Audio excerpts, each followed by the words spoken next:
Let's go! Let's go! Let's go! Let's go!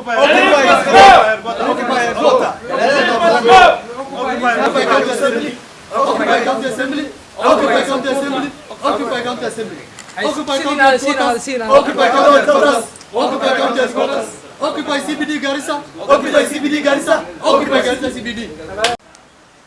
Bismillah. We gathered here today to read a press statement on behalf of Garissa County professionals, and the press statement is as follows. Garissa County Professional Press Statement. Your Excellency the President, Honorable William Samoei Ruto, Honorable members of the Senate Devolution Committee, Ethics and Anti-Corruption Commission, and the great people of Garissa County.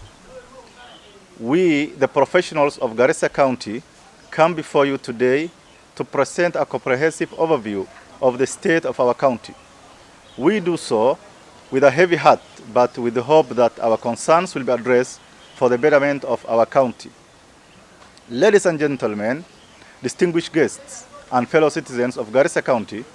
we extend our warmest greetings. We gather here today united by a common purpose to advocate for the well-being and progress of our beloved county of Garissa. We acknowledge the President of the Republic of Kenya, His Excellency William Samoei Ruto, in his bold move to recognize and address the concerns of Kenyans, and his bold move to call for a consultative engagement to put the nation into the right trajectory. Your Excellency, your recent dismissal of the cabinet secretaries was a bold step to restore hope, trust, and sanity in the nation, as it actually came the right time when the country was prone to civil unrest. Your Excellency, we implore your effort in fighting corruption. However, there is an uphill task in fighting the same corruption when it comes to the county level, since most of the counties have become a den and web of corruption, thus impairing service delivery to Kenyans, despite huge disbursement of funds from National Treasury to the counties. A vivid case at hand is the one of Garissa County, where corruption has manifested itself as pandemic prevalence, as huge amount of funds are squandered, hence impending service delivery at the following critical sectors in the county government of Garissa. The first critical department is Department of Health. Despite a huge allocation of budget from the county financial budget allocated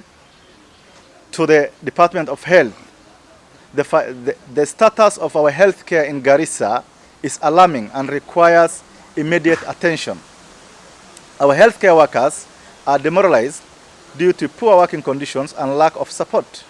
Further, there is a persistent shortage of essential drugs in all health centers, and the little supplied are being commercialized and channeled to pharmacies and chemists that are aligned to the governor and his cronies. This low morale and vitiation led to the negligence of duties, resulting in substandard patient care that exacerbates the suffering of our people. Garissa General Hospital, a BGH Level 5 hospital, is today in a condition where billions of funds have been used to renovate, to do new construction work. But contrary, the worst is that the county government has not even set a single Panadol for the ailing patients at Garissa Professional Hospital. This is misprioritization of resources and wastage of resources. Second department is the Department of Water. Despite budgetary allocation of more than 1 billion, in the case where annual budget is more than 1 billion, an approximate distance of less than a half kilometer from River Tana, there is severe water shortage in Garissa town, not mentioning sub-counties where there is nothing at all. As water service is commercialized, involving top county officials supplying water in water boozers at an exorbitant price, since it is costly to the local resident, led to starvation of common man, while piped water is being selectively released to some households that are believed to be allies of the governor or those that are said to be politically correct. The critical third department is the Department of Human Resource, where the human resource management in Garissa County has been blacked by irregularities. Illegal dismissal and nepotism have become rampant, undermining the integrity of our institutions, such as the County Public Service Board, whose mandate has been reduced to sitting in an empty desk in the county government of Garissa. Upon assumption of office, Governor Nadif has batched from the payroll over 3,500 staff who are mostly permanent and pensionable, and some seconded staff from the national government without any HR regularities or any guidelines, or without following any human resource or employment act. Surprisingly, the salaries of the badge staff is being remitted and diverted to proxy accounts of the governor and his blue-eyed boys, which is a conduit for embezzlement. The governor has seized the badge staff of the county employees who are perceived to be not politically correct, illegally recruited over 2,300 of his close relative and proxy accounts to the payroll without concern or without considering any HR policy and total disregard to labor laws and HR and employment or any law of the land. These are blatant betrayal, deceit, and breach of public trust, as the governor always breaches water and drinks wine. In a case where the governor, in his swearing-in ceremony, he indicated that the county payroll was full, where the former governor has employed over 4,000 staff. Governor Nadif, in his inauguration day, said that the county cannot employ a single individual. But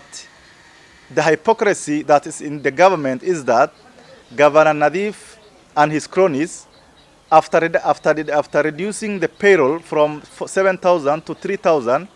the governor has decided to use his own methods,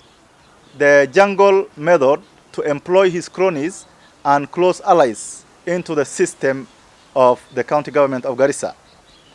In general, the corruption in Garissa County is at its highest level. All the development money in the name of bending bills is diverted to private accounts owned and operated by the governor and his relatives. Some money is invested in foreign countries, buying properties and business owned by the governor and his foreign investors. Corruption remains a cancer that is eating away at the fabric of our county. Blatant wastage of county resources is not only unacceptable, but also a betrayal of the trust placed in our leaders by the people. This misuse of funds is depriving our community of much-needed development and services. To the government oversight authorities, the Senate, as a county governance oversight body, we believe in your mandate in executing the oversight roles over the management of counties in Kenya. Particularly, we applaud your effort in your current oversight proceeding over the affairs of Garissa County government, as we appreciate the move made by Garissa Senator Honorable Abdul, through, though late but better than never, towards restoring justice to the residents of Garissa County. Consequently, we appeal to your honorable office to speed up investigations and recommend the prosecution of culprits, as well as transferring of critical functions to the national government, since the county lost the public trust. The second is to the Ethics and Anti-Corruption Commission. We acknowledge your investigative procedures undertaken by your officers with regard to the current corruption monster in Garissa County. we are privy as residents of Garissa to amass ill-gotten wealth procured with public funds of Garissa County that is equally at our domain. That same evidence are before you. Consequently, we urge your office to prosecute the matter with the urgency it deserves by bringing the culprit into account and avoid the side shows that has been happening in the county for the last 3 weeks, where the issue of Kamata, which has not up to date shown any serious prosecution against any perpetrator. In conclusion, we appeal to the President of the Republic of Kenya, His Excellency William Ruto, the people of Garissa, the relevant oversight bodies like the Senate and the Ethics and Anti-Corruption Commission to employ zero tolerance to corruption, as well as prosecution of corruption abating governors and executive members, because if allowed, the perpetuation of impunity, public trust will be lost, thus leading to insurgents of activism like the GenZs, whose activities can be of unprecedented consequences. Finally, the future of Garissa County depends on our collective efforts to ensure that our healthcare, education, human resource management, and governance are aligned with the highest standards of integrity and efficiency. Thank you for your attention and commitment to the betterment of Garissa County. God bless Garissa County. God bless Kenya. بسم الله الرحمن الرحيم. مقعيقة وحالي رهدا عامر شفا الدعالة ساكا وحان بريسكو قوانينا مقالة غاريسا وحانا كهلينا وحويان حالة كجرت غاريسا كاونتي حالة بحسن وحقبال لآنت كان كهلينا وحاجرتا غاريسا كاونتي لبدن سنة أنصور دافني لعق أفر 20 بليون أيام مقالة كاونتي سوق شيء وحقبت كينا لما أركهايو وحاجرتا lacagta ayada waxaan ka hadli jirnay markaan dhahay Garissa ilaa xornimadii la helay marginalization yani in la gacan bidixinayo laakiin waxaan nasiib darra ah 24 bilyan inay wadanka imaato oo aan muuqanin oo meel loo arko aan jirin waxa jirta magaalada Garissa biyo la'aan ayaa ka jirta 24 bilyan magaalada way soo gashay leeyahay wabiga wuxuu noo jiraa intaas oo muxuu ahaa nus kilomitir noo jiraa lacagta ayada wax isweydiin la dadweynaha Garissa in isweydiiyaan xagay gashay way dad jeebkiisa ayaa gashay lacagtaas waxa kale oo jirta caafimaad darra ay ka jirta magaalada sub county-yaasho idil isbitaalka ugu weynaa Garissa oo meel walba iskaga imaanayo waxa ka jirta daawo la'aan iska badhaaf meelihii kale sub county-yaasho dhanba waa ka sii daran yihiin Garissa General Hospital waxa looga imaadaa meel walba ilaa wajar baa looga imaadaa Mwingi looga imaadaa daawo ma laha waxa isweydiin la lacagta xagee gashay akirkaaja beeraha markii loo yimaado maalin hore waxa dhacin daadad fara badan ayaa dhaceen dadka beerolooyinka oo dhanba bihi muxuu ahaa weeriyo dhanba waxa qaaday muxuu ahaa waxa qaaday bihi ayaa qaadeen waxa uu ku soo laabtay oo hata yiri muxuu ahaa dawladda county-ga arintan waa devolved akarkaaja waa devolved 900 milyan lacag loo allocate gareeyay xagee ay lacagta xagee aadaway maxaa regaras waxaan rabnaa inay fadhiga iskaga kacaan lacagahan dadkan lala xisaabtamo 24 bilyan lacag sahlan ma aha lacag yar ma aha xagee aade water biyo gacan kuma hayno caafimaad gacan kuma hayno beerihina muxuu ahaa sidoo kale waka muxuu ahaa wax dhan biyaha qaadeen waxa taa intuu u yeeray la fariista maalin hore waxa nasiib darra ah inuu governorka intuu iskugu yeeray uu yiraahday arrimo ku saabsan shaqada iyo shaqaaleynta uu ka hadlay waxaan sheegayaa governorka markuu soo galay wuxuu yiri payrollka wuu buuxa wax lagu dari kara ma laha development horumarin ma subin karno 3500 qof oo muxuu ahaa shaqaaleyn ah oo si sharci ah ayuu shaqada ka tiray sababtu yeelahayna wuxuu leeyahay development iyo wax ma qaban kari waxa ka sii daran nasiib darra hadana inuu 2000 oo qof uu booski isaga 3500 markuu ka bixiyo uu galiyo asaga dad asaga muxuu ahaa ehelkiisa iyo wixii ku dhaw asxaabtiisa marka waxa kale oo jirta shaqaaleyntaas uu qoray 2000 ah muu soo raacin procedure wadadii loogu talagalay muu adeegsanin shaqaalooyinka hore wuxuu ku tiray shaqada uga tiray mayna raacin hab dhaqameed maamulkii oo loogu talagalay ah guddiga shaqaaleynta inay soo maraan tii ayada ayadu maanta isagana suubiyey 3,500 si nidaam si sharciga lagu qoray dad waxay ahaan permanent and pension money ahaayeen nimankan hadda uu qorana excel sheet wax la ku jiraan waa 2,000 oo qof yaa excel sheet ku jirta dadkii oo sharciga wadadii soo marana shaqadii uu ka tiray marka waxaan leenahay hay-adaha laamaha u xil saaran arrimahan la dagaalanka muxuu ahaa fasahaadka anti corruption la yiraahdo inay shaqadooda qabsadaan tilaabo ma hore qaadeen laakiin tilaabada ilaa saacadan wax muuqda oo la xiran ma hayno waxaan leenahay halaga shaqada hala xoojiyo nimankan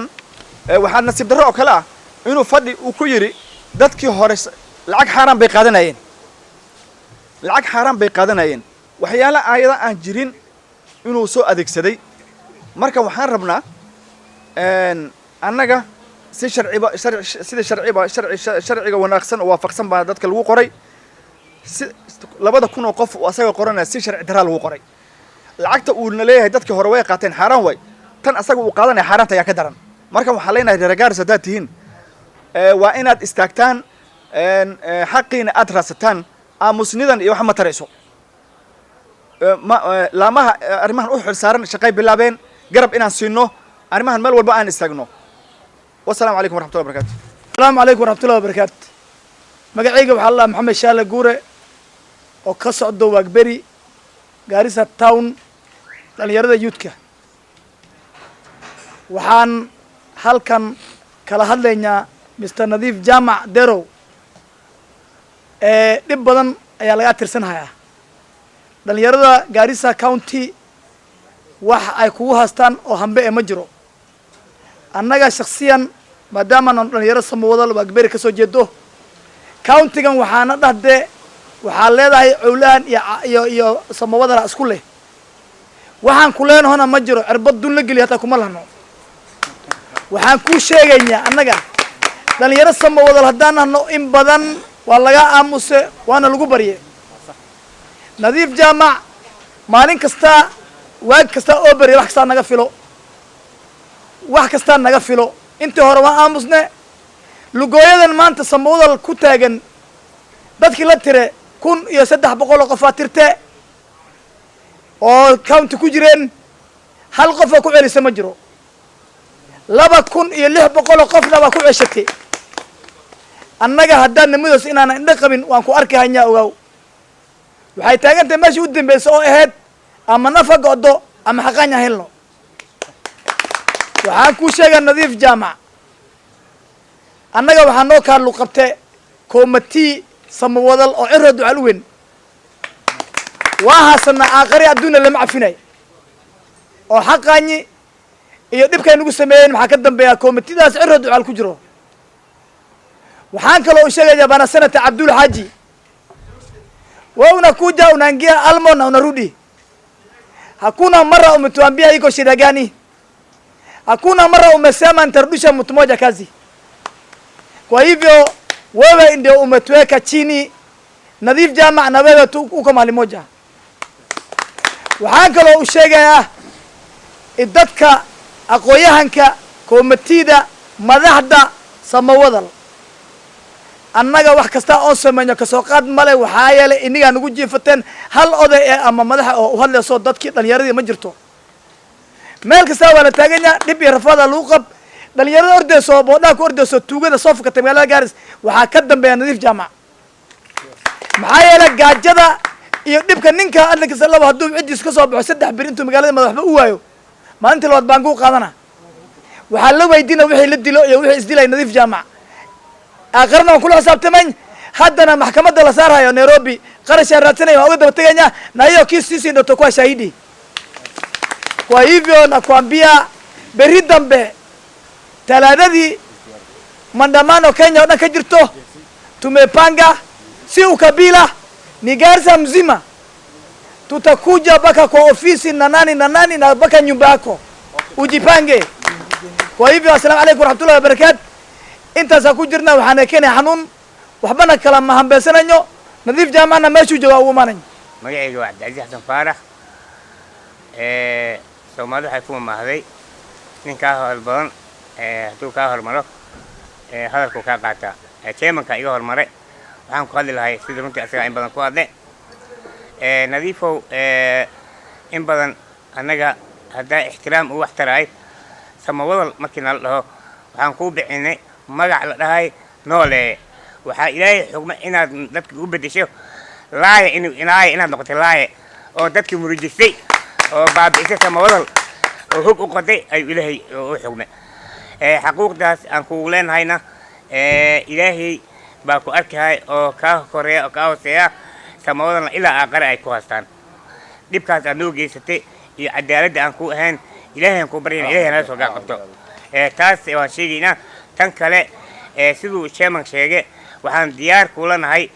ciddan samawada leh in badan way dulqaadataa laakiin hadday gadoodo waa un loo gadooday un waay waxay reebi ma leh waxaan hubnaa xafiiska aan ku soo soconaa annagoo wax gacabsoonayna jirin cidna gacabsoonaynin ayaan xaquuqdeena kaa qaadanaynaa shan cad iyo calcalana kaa qaadanaynaa intaasaan kuu sheegaynaa arrintaas isla wada qabnaa dhammaan samawadal arrintaas